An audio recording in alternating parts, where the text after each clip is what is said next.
Use the word emergency for the first time in about... This is Jim, and, Receiving this message.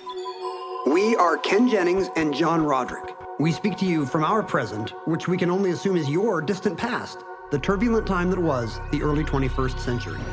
Fearing the great cataclysm that will surely befall our civilization, we began this monumental reference of strange and obscure human knowledge. These recordings represent our attempt to compile and preserve wonders and esoterica that would otherwise be lost. So whether you're listening from an advanced civilization or have just reinvented the technology to decrypt our transmissions, this is our legacy to you. This is our time capsule. This is the Omnibus.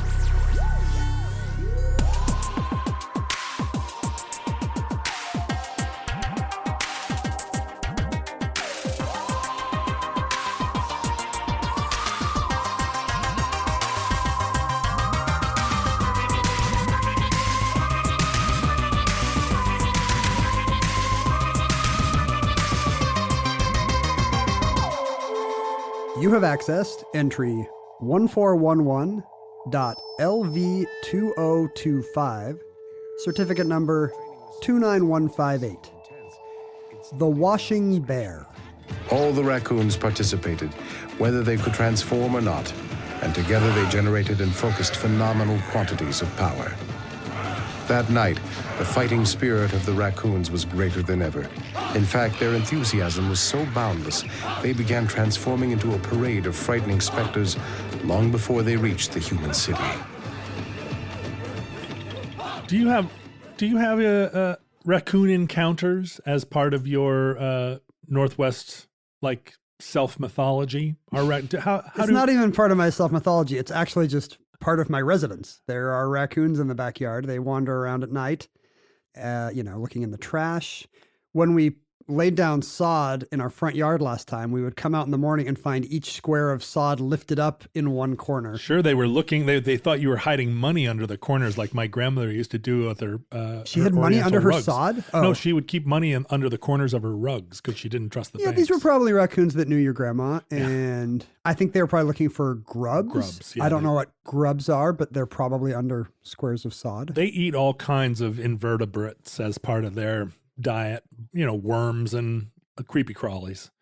And we have a blackberry bramble out back where a raccoon lives all day because he just sleeps, right? There, or she, I don't know. Or she, I don't want to assume. They're nocturnal, right? Yeah, largely, although you do sometimes see them during the day. But those tend to be sick or under stress. Or in a coat worn by a 1920s college student. That's right. They're trying to pack as many of them into a phone booth as they can.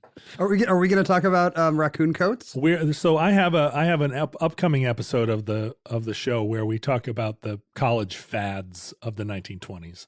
So we'll cover raccoon coats. We're only covering live raccoons today. Today we are talking about live raccoons. I'm very upset. As you can see, I brought my ukulele. I know. I brought my straw boater. I'm waving a flag that has a U for university on it. You're actually sitting on top of a flagpole, which is strange. It's very painful, but I'm starting to get into it, actually. Well, it's just lucky that I do keep a flagpole in my house. On my chair. So we're only talking about live raccoons. No, we're going to be talking about a lot of different versions of raccoons, but raccoons do turn up in culture and in fads. They are native to North America, and so within the American myth, raccoons play not an outsized role, but they do reoccur. They're thought of as an American animal. I think our name from them comes from the Powhatan. Like when John Smith arrived in Virginia, they were one of the new animals he saw. Yeah. And with that little Hamburglar mask, I'm sure he was quite smitten. Yeah. Well, they're adorable. Christopher Columbus didn't know what they were and just called them dogs. He thought they were dogs. I like how Christopher Columbus comes off as very dumb in this story. He's like, hey, look, they have a new kind of dog here. Hey, where's the gold or I'll murder you? Weird dog. Here, have some smallpox. In Spanish, they're called mapache. Mapache. El mapache, which is from the Aztec Indian, one who takes everything in its hands. Right. Well, they're known for their dexterity and for the fact that they appear to have very human-like little paws. They're amazing at Pac-Man, very high Space Invader scores. They're super good at, and they're used to manufacture iPhones, actually. It's so much more humane than children. Than using children. So they're identified by, they have all these wonderful characteristics, the stripy tail, the Hamburglar mask, the dexterous little paws. They're so cute, but they're awful. They're misleadingly cute. They're like Gina Lollobrigida.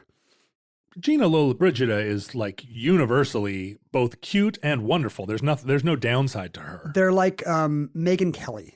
They're like some Fox News blonde. Oh, I see what you're saying. I am a raccoonophiile. So when people talk about them as trash burglars and as, vile, disease-carrying little monsters, I always argue I'm very pro-raccoon.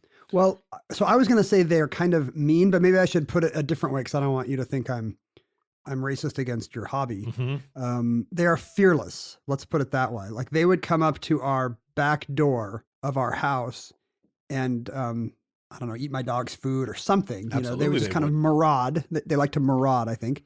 And I would walk up to the glass and be like, hey, cut it out. Bang, bang, bang, bang, bang. And they would just stand there and look at me. And if I really started banging, it would get up on its hind legs and go. Yeah. Oh, they'd come right in the house if you opened the door. I didn't open the door. Yeah. I was kind of afraid they would come in the house and start washing things. Well, and they have sharp little teeth and sharp little paws, or claws. Do they paws attack people? Do they attack people? Do people go to 86 Americans go to emergency rooms every year because of raccoons? In general, a raccoon will go the other way if you approach it, right? I mean, they're not going to, a healthy raccoon isn't going to come into your house and take you on, but if you corner one, they're pretty ferocious, and I do think that they attack critters all the time. I mean, they're omnivorous. They eat a lot of plants. They eat a lot of bugs and stuff, but they also will eat little. They'll eat a horse. They'll just take down. Have you ever seen 40 buffalo? raccoons kill a horse? 40 raccoons on the back of a buffalo. Just like, rawr. It's amazing. I think people are afraid that they're eating cats, but that's more a coyote thing. But raccoons, there's a lot of confusion about them, especially considering that they live among us. I mean, they're in cities, they're around us all the time. They really love urban environments. That's maybe better for them than... They adapted, right? They're like the pigeon. I mean, a pigeon is formerly a cliff-dwelling bird that figured out that buildings were the new cliffs, and so became these like an urban plague when they were just formerly like rock roosting little mountain birds. And raccoons decided that trash cans were the new grubs. Were the new like dead animals lying in the forest. I mean, raccoons are scavengers, and we give them a lot to scavenge. But they were always thought of as solitary animals, but they're also very social. I think the more modern thinking about them is that they live in groups sort of gender segregated, like the women. The lady raccoons will form a little community, and then sometimes like boy raccoons will actually band together into little tribes of 3 or 4. What would you say is the collective noun for a group of raccoons? Raccoons? Oh, you're talking about like a plague of raccoons, or a ukulele of raccoons, a slurry of raccoons. Slurry? I don't know. What is it? I just looked it up. A gaze of raccoons. A gaze. I guess because of the mask? It's a bit much. I don't know. Some of those collective nouns just seem like... They seem like a prank. Like, let's see if we can get people to start calling raccoons a gaze. It sounds to me, all those collective names sound like 2 professors at Princeton were sitting around in one another's offices in the 1920s, like, I know, let's give collective names to all the different animals. And they just came up with, they're just throwing stuff out. A gaze of raccoons. Yeah, they have some air of like they came from an illuminated medieval manuscript. But I think you're right. I bet this was also a mimeographed list from the 70s. Yeah. It seems fake. That seems like something we should investigate for this show. We can kill it off. Like, the future will never know about it if we don't tell them about it. The collective noun for everything is a pack. We're going to delete that whole thing. Corinthian's going to cut all that out where we were talking about a gaze of raccoons. We do not want the future infested by our weird collective nouns. That's right. It's a pack of raccoons. It's a pack of eagles. It's a pack of salmons. Pack of everything. Pack of cigarettes. Yeah, pack of cigarettes. A pack of people. I just saw a pack of people. A little pack. Pack of fish. Pack of birds. But raccoons play a large role in like Native American mythologies. sort of across the Americas. Pocahontas has one in the Disney movie. Sure, she does. Are you implying that she worships it? No, As no, some kind of god? They're like tricksters. They're thought of as pulling pranks. There are no raccoons in Alaska. So when I was growing up, raccoons were not a thing. We actually had bears. Right, you have bears and mooses wandering through your backyard. Yeah, right? Packs of mooses. The bears were the ones that were knocking over trash cans. So when I got to Seattle, I found raccoons to be extremely charming. Because they're better than bears to you. Well, they're washing bears. When I was a young man and was drinking and doing and living a vagabond life, I spent a lot of time walking the streets at night. You were nocturnal as well. I was. Lifting up sod corners to look for delicious grubs. I was solitary, nocturnal, and trash disturbing.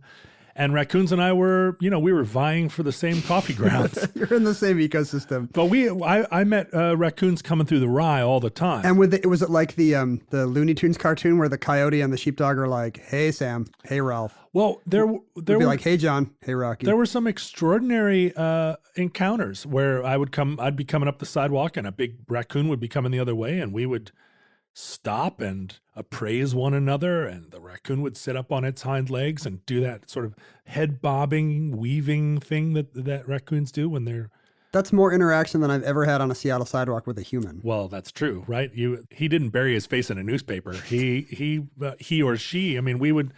Today, the raccoon would just pretend to look at its cell phone, but this was back in the day. Or nod and say like, "Yeah, we should get together sometime," and then keep moving. And I've seen raccoons fight one another. I've seen a tree with 20 raccoons in it. This is your version of the Rutger Hauer speech from Blade Runner. I've seen things you wouldn't imagine. Raccoons poking at each other with sticks. Raccoons twinkling over the Tannhauser gate. But I have raccoons living under my barn in the backyard. I'm routinely competing with them for the fruit that my trees produce. Do you feed them? I don't, but I go out in the yard because I also spend some time in my own yard in the middle of the night, just out there in a bathrobe swinging a sword around, thinking deep thoughts. Oh, sure. People know this. Like they've seen the YouTube videos. Yeah. And so I meet my own raccoons often, and there's a lady raccoon that has a bunch of kits every couple of years, and so she's got 4 or 5 little babies trailing behind her, and they all run up the tree when they see me, and I'll stand out there and talk to them. I'm sure I'm annoying as can be because I stand at the foot of the tree. But you also pay the mortgage and they don't. That's right. They don't get a vote. And when it gets really dry in the end of the summer when it hasn't rained in 4 months, I'll put water out for them. Because I feel like, they get by pretty well, but like when it gets really dry around here.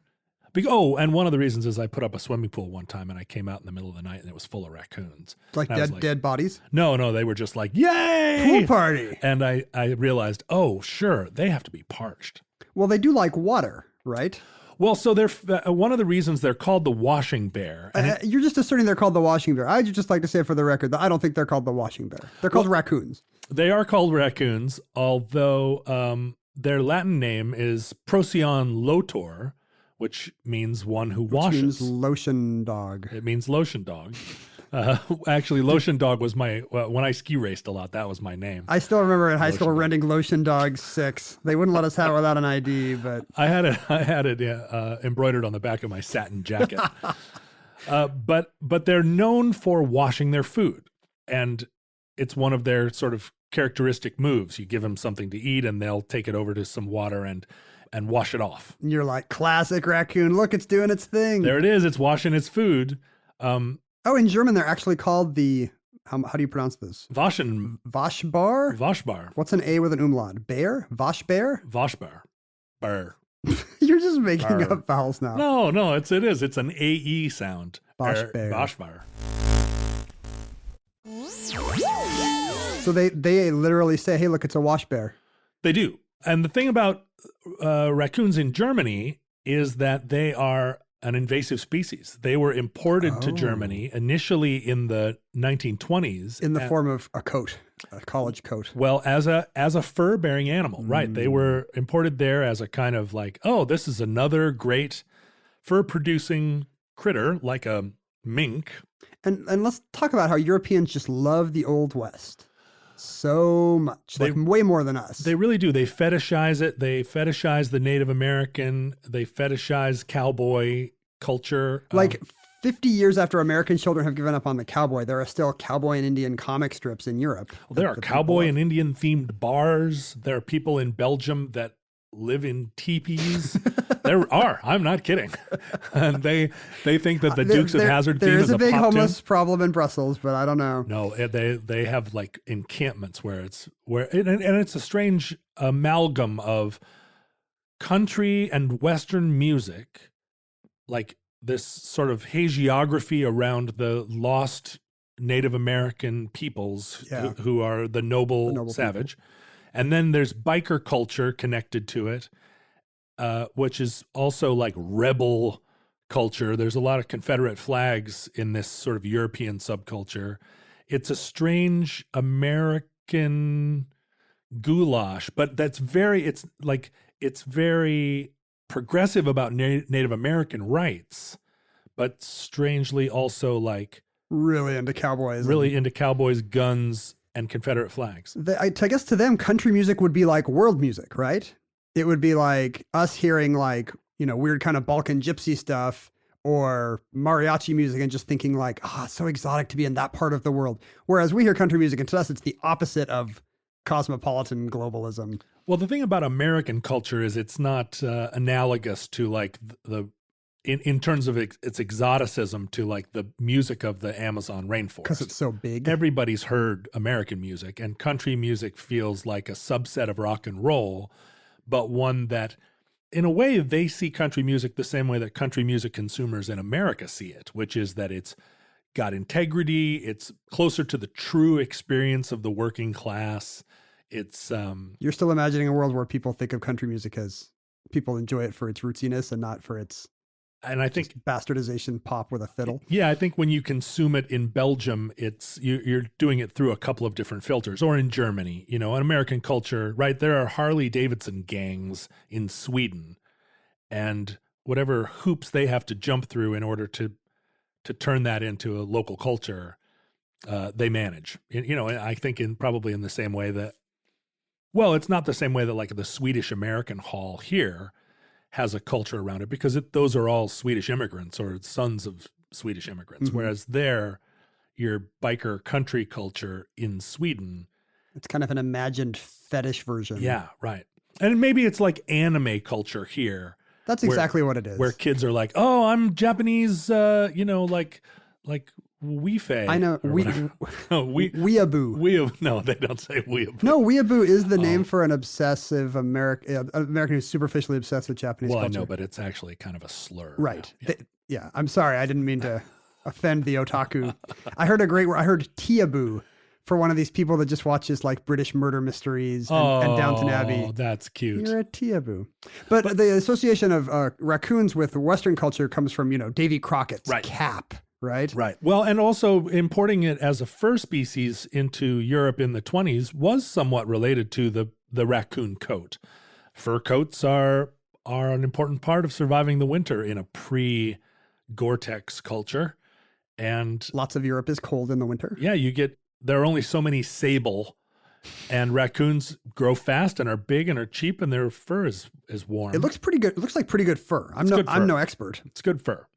So they were imported as fur bearers, and then at a certain point in the 1930s, a few of them were released as game animals. Hunters in Germany were bored hunting their normal fox and rabbit. And they wanted to track the most dangerous game of them all. That's right, the raccoon. The raccoon, which can, at a full gallop, can move like at 11 miles an hour. And is probably not really good eaten. Well, no, raccoon is a good stew animal. People have always eaten raccoon. Do you eat your raccoons out under the barn? No, we are friends. My raccoons and I I feel like I'm more friends with them probably than they feel like with me. I thought you were about to say than you are with me. I'm better friends with the raccoons than with you, Ken. No. I allow you to sit and wash your food, and I'm as good a friend. Sit in your kitchen and wash off my trail mix. But the crows and the raccoons. You're saying if I was in the middle of the road and a raccoon was in the middle of the road, a big Cadillac from your neighborhood is bearing down on us, you leap into action. Who do you nudge aside out of the road? I feel like I would shout and you would both scamper off. I've seen you scamper. I scamper quite a bit. Yeah, you move 11 miles an hour.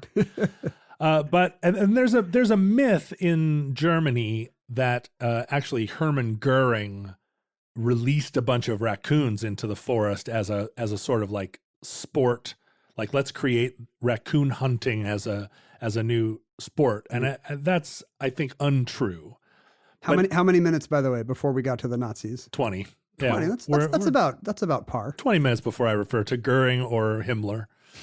I refer to 20 minutes as like the Maginot Line, because Right. that's where the Nazis break right on through every time. Well, they go around it, and we don't, and we never go around the Nazis. We always are standing right there with a giant catcher's mitt. But in World War II, there was an incident where a bomb landed on a raccoon farm and blew up the wall, and a bunch of... Is this in Germany? In Germany. It's probably an Allied bomb. It was an Allied bomb. Absolutely our fault. So these are American aminals, which then we freed from captivity with our extremely accurate bombing campaigns. And raccoons, a few dozen raccoons escaped from this fur farm. Well, talk about the long con. Yeah. Like, we're so dedicated to ravaging Europe that we are going to... That's right. Trick you into taking our vermin. And then decades later... 80 years later, there are more than 1 million wild raccoons in Germany. Wow. And they are considered an absolute plague upon the land. Raccoons are everywhere. They're living in people's attics. They're terrorizing the Germans. And raccoons are not really terrifying. But if you're not used to them, if you encounter one in the alley in Nuremberg, I think it's probably more of a surprise than here in Seattle, where it's like, oh, what's up? Yo, bros. Do you think maybe there's a genetic component? We've been raised to not be threatened by them, but the European stock, has the same kind of atavistic response to a raccoon that we might to a snake or a spider. The thing about a raccoon is it's a wild forest animal that is not afraid to live in cities. And in Europe, But to me, that's like a cute bonus. Like, oh, I'm walking down the city street. Oh, and there's a cute little wildlife critter. It's Ranger Rick.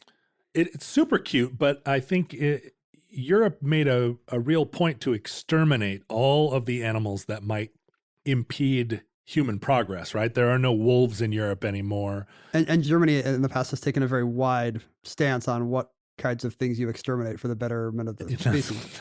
That's right. That's right. They have the broadest possible definition. They are managing their turf, right, pretty carefully. There are some bears in Europe still. In the Carpathian Mountains, you can find a bear. Do raccoons have predators here they don't there? Or is there just less competition? There aren't top predators. A raccoon's not going to encounter a wild dog typically, or a bear, or what might kill a raccoon here? A coyote, I guess. A coyote, but I think they generally stay apart. I mean, raccoons don't have a lot of predators, and they're pretty good at, like you say, they mine their beeswax. But in Germany, they are not mining their beeswax. They're getting out there. Oh, and they're also not confined to Germany. They've spread all over Europe, and now they're in Spain. They do transmit rabies, so there's some concern that they are disease-ridden. And I don't think they've made it across the English Channel yet, although they are good swimmers. They're almost all the way there right now. But they're not ocean swimmers, really. But they can spend a lot of time floating in the water. They're not. They'll travel far. That would have to be an accident, like the lemurs arriving in Madagascar on some kind of floating palm and bamboo thing. Yeah, there are I think fewer animals going across the English Channel on like fallen logs as there might have been 1,000 years ago. I feel like most of the fallen logs are like gathered up now. But raccoons are making their way throughout Europe. They're in Russia. They're all over. And I don't think there's anything that can be done. Although in Germany now and in Europe in general, they are increasingly advocating a zero tolerance policy, like kill them. If you find them, kill them. We did that here with Canada geese. Like, kill all the Canada geese you want. We'll make more. Yeah, we for a while there, we were herding enormous flocks of geese into shipping containers and gassing them. Oh, really? Yeah, and then using them for food. That's awful. That was happening here in Seattle because the geese were just overrunning the town. And of course, there were a lot of people that were very offended that we were gassing geese. It's because of our deep hatred for Canadians. You're not allowed to put Canadians into a shipping container and gas them. It's frowned upon. True. So you got to get that aggression out somewhere. Well, what and we you gas the typically do geese. with Canadians is cut off one of their feet, throw it into the ocean, and make them watch. That'll learn them. Hobble back up to Vancouver Island and stay out of here. So our, the equivalent of that here, I guess it's not from fur, but there are opossums in the woods of Western Washington. Opossums are native to North America. They're the only marsupial in the New World, but they are not native to this area. And in this case, it was pets that got out. Can you imagine keeping Who wants a pet possum? as a pet? I want the weirdest looking, like, giant rat animal, Mom. They are so repulsive. I had possums here a lot, and I actually got a cat and was standing in the house looking out the back window one time at dusk, and the possum came into the yard. It was a giant possum. And the cat and the possum did do the, like, sheepdog meets the wolf, like, hat tip to each other. Hey, Ralph. And I said, what the hey? Like, you're here to do a job. You got the cat to kill the possum. No, I got the cat to kill the rat, and I got the rat to kill the mouse, and I got the mouse to kill the bug, and I got the problem is bug. you're left with the cat, the worst animal. Your plan went wrong when you wound up with a cat. Yeah, I don't know why I swallowed the fly. But possums and cats just have, they have like professional courtesy with one another. And my mom tells a story about feeding her cats here in Kingston, Washington, and that the cat bowl sitting outside would attract raccoons and skunks and possums, and they would all sort of take turns eating out of the food bowl, and they were not competitive with one another, which seems crazy to me. All these New World animals with the Indian names are the best, like raccoon and skunk. That's so great. Possum. Even the vegetables, squash, pumpkin. Like, we just have better consonants than anywhere. We do, and it's why the Germans and Belgians are so interested in our culture. It's not just them, though. Raccoons also now are a plague in Japan. Really? And for an even more hilarious reason. In the 1960s, there was a sort of beloved children's story by the author Sterling North it was about a raccoon. It was called Rascal. And it was a popular 60s children's book. I remember Rascal. Yeah, there was a Disney movie made about Rascal. That's what I was going to say. And then that book, Rascal, became very popular among Japanese school children in the 70s. There was a television series, an anime show about Rascal, the hilarious raccoon. And in Japan, there are, indigenous to Japan, something called the raccoon dog. Yes, the tanuki. The tanuki, which is not a raccoon or even... They're kind of fox-shaped, but they've got the mask. Mm-hmm. I think they're more related to actually foxes or some kind of canid. Yeah, they are. And in Japanese myth, they have, they kind of loom large in the stories of the Japanese forest. Yeah, they're kind of magical animals within Japanese magic culture. There's actually a pretty popular movie by Miyazaki's studio, a beloved children's director of our time, in which the raccoon dogs are trying to defend their forest against developers. And the thing I didn't know about tanuki, in the translation, they just call them raccoons. So you'd be forgiven for thinking they're raccoons, but They're not. They're these dog things. But they fight the developers with their giant scrotums. Or scrota? I don't know. I guess a pack of scrotums. A pack of scrota. In Japanese myths, I guess, tanuki can do all these weird shape-changing things with their scrotums. And you can find old parchments showing the tanuki just dragging these huge scrotums behind them. So they're using them as parachutes in the movie and like falling down on the backhoes, making them the shapes of all kinds of crazy weapons. It's bizarre. And this is now watched by American children who are like, I think instead of saying scrotum in the translation, they call them raccoon pouches. Oh yeah. Raccoon pouches. Just that little raccoon pouch you got between your legs there. That functions as a parachute. I mean, talk about like a little bit of a cultural difference. We have not imported scrotums, magic scrotums from Japan into our children's culture, but I guess it's no stranger than the Confederate flag in Belgium. Yeah, it's probably more harmless. I mean, children have to learn about raccoon scrotums sometime. Right. Well, no, but in this case, yes. But raccoons themselves, American raccoons, the Japanese were already primed for this, for a character like the raccoon. Because they have these cute raccoon-looking things. Yeah, and I think tanukis are also sort of tricksters within the magic culture. If I had a giant scrotum, I'd be a trickster. The pranks would never end. Speaking as someone who is a trickster, let me tell you, they are related. So in 1977, Japanese school kids so enamored by Rascal that they started to import raccoons to Japan as pets. The opossum problem. And raccoon babies are hilarious, and they do seem like they would be great pets. They wash their food, and so they seem very clean, and they seem tidy, and they're curious. But as raccoons grow, they are not good pets. They are wild animals, and they also are wild animals that can use doorknobs. It's basically like having children. Yeah, right. Children with claws. At first they're cute and they stay where you put them down. And then eventually, they start to move around. They can use their thumbs to open doors. Yeah. They can yell at you. They can shred your skin off your arm. And so what happened in Japan was that they started to put these once cute, no longer cute animals out. Like, oh, here, why don't we just pretend this never happened? And they kicked him out the door. At one point in the 70s, they were importing 1,500 raccoons a month. Whoa. To Japan. Was this legal? Well, yeah. Then they were thought of, so they're illegal in many U.S. states to keep as pets. Yeah, we have pretty strict exotic pets laws here in most states. But in Europe and in Japan, they were not. You could keep them as a pet. The legal ecosystem was not ready for them either. One time in the early 90s, I met a street punk kid that had a baby raccoon on a leash walking down Broadway.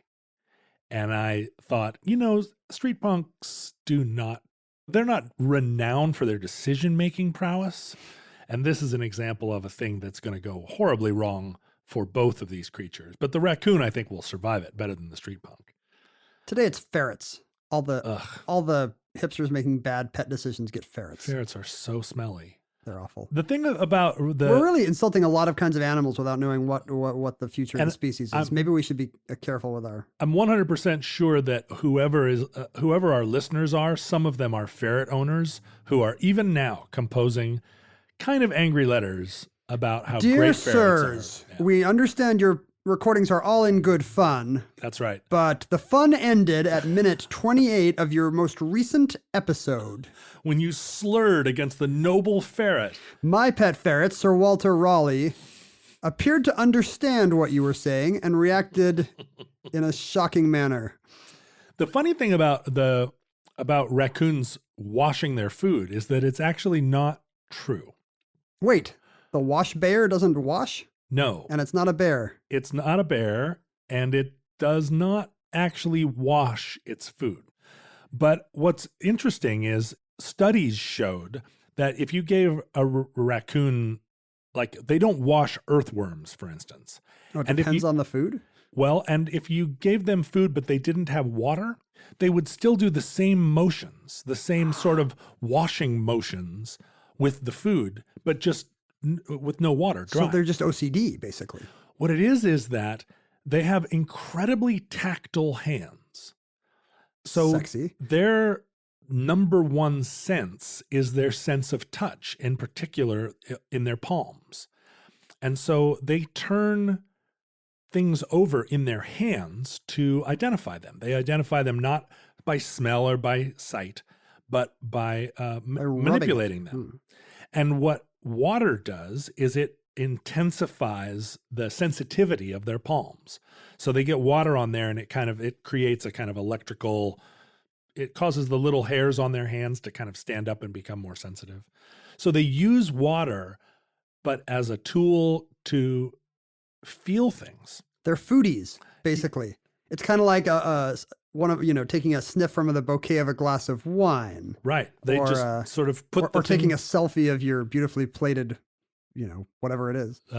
Kale salad. Your beautifully plated kale. Cornish game hen.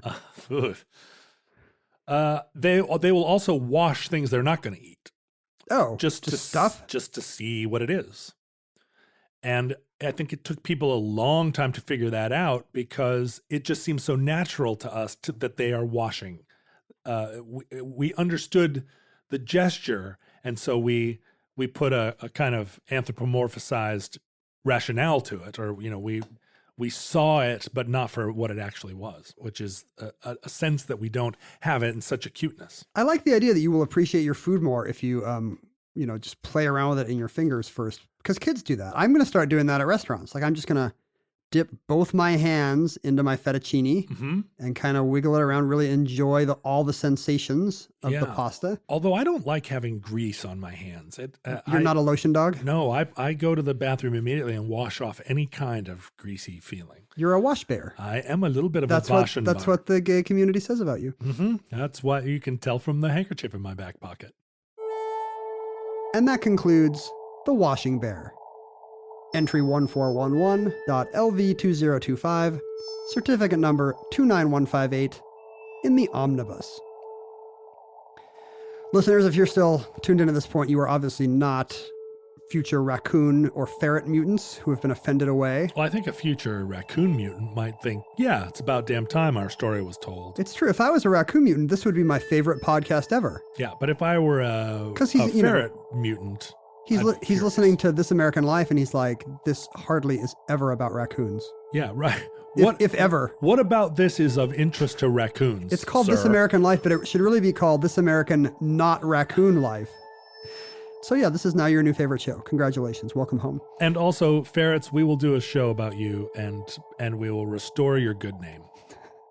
If you raccoon people have developed opposable thumbs to go with your dexterity, you can try to use that to look up social media. They may be listening to this show through their fingertips, right? They found our platinum records and they're just rubbing the grooves. Them, feeling like, Ken and John. Don't dip it in water, though, because we are making the record out of toffee. Alka-Seltzer. They would love that. Oh, right. Briefly. But yeah, as soon as the raccoons develop opposable thumbs, we're just done, right? They already have dexterity. The only thing we have is a thumb. It's true that they don't have opposable thumbs. They have their 5 little claws. But... Yeah, and actually they don't have a tremendous amount of like digital dexterity. They use their hands. It's the only advantage we have right now. Pause, that's right. So it's over, basically. At some point, you guys figured out the thumb. You murdered us all. And frankly, we had it coming based on most of the television I watch. Rip, rip. You can use your thumbs to find out about the humans you conquered, their past, on social media. This particular project is at Omnibus Project on every social media platform we could think of. John is at John Roderick on Instagram and possibly on Twitter. Roderick, but yes, at John Roderick. I believe it's Roderick.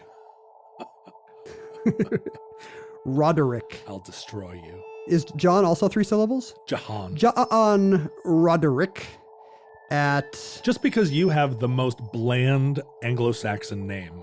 My Anglo-Saxon name is 1 degree less bland, but it should not be that confusing. Jennings just does mean son of John. Jennings. But you've been saying it wrong. It's actually Jennings. Jennings. And I am at Ken Jennings on Twitter. John's on Instagram as well. You could contact us via email, if that's what you're into, at omnibusproject@howstuffworks.com, and we would love to hear your feedback, especially if it's nice. If it's nice. If it's mean. If it's nice, I'll send you something nice. If it's mean, John will send you something mean. We're good cop, bad cop. Well, right, and also it can be mean, but not mean-spirited, right? You can say like... It can be snarky. Yeah, it can be snarky. We snarky. love that ironic millennial sense of humor. Oh, guess what? You guys failed to know the most important part of this story. I mean, you can do that. And we'll feel bad for a second, but we will feel edified when you tell us what we missed. Yeah, just explain to us what we don't know. That's the best feeling about the internet.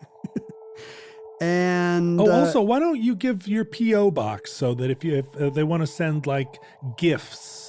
You're assuming that the mail service is still running in the future. That's your faith. The United States Postal Service will survive all calamity. Neither rain nor sleet, nor snow, nor meteor crash, nor temporal displacement of millions of years. That's right. Will stop them from delivering things back in time. If you would like to send us physical artifacts, let's say, for instance, your era, shrimp forks. If, for example, you were to want to send John a shrimp fork, because apparently he's short one. Well, no, I don't want a single shrimp fork. You want each listener to send you one shrimp fork, which would give you tens of thousands of shrimp forks, and that would kind of consolidate your power. The thing is, I don't really know what a shrimp fork is. Why would you have a special like fork for shrimp? Does it help peel the shrimp somehow? That's the headache with shrimp. Well, but I don't want unpeeled shrimp. I go out of my way in life to never be in a situation where someone will serve me an unpeeled shrimp. You're the anti-raccoon. I'm happy to take the little shrimp in my little paws and worry it and work at it until I get the tail But off. I don't like greasy stuff on my hands, and also shrimp just isn't that satisfying. Don't you have a finger bowl every night at dinner like we do in the Jennings house? So you can send physical artifacts to Omnos Project, P.O. Box 55744, Seattle, WA 98155. You could also... What, that's the entire address? Just a P.O. box and a zip and code. then a zip code? I think that's how they work. Wow. Although in this case, the post office has recently moved, and now I don't know if 98155 is still the right zip code, but stuff's still getting to me. Yeah, I'm sure it's fine. It's very They complicated. figure out their zip code things. And you could also, this is the longest one of these ever, by the way, you could also chat with like-minded aficionados. If you're too shy to talk with us and you just want to talk with your raccoon peers, that goes on at the Futurelings group on Facebook.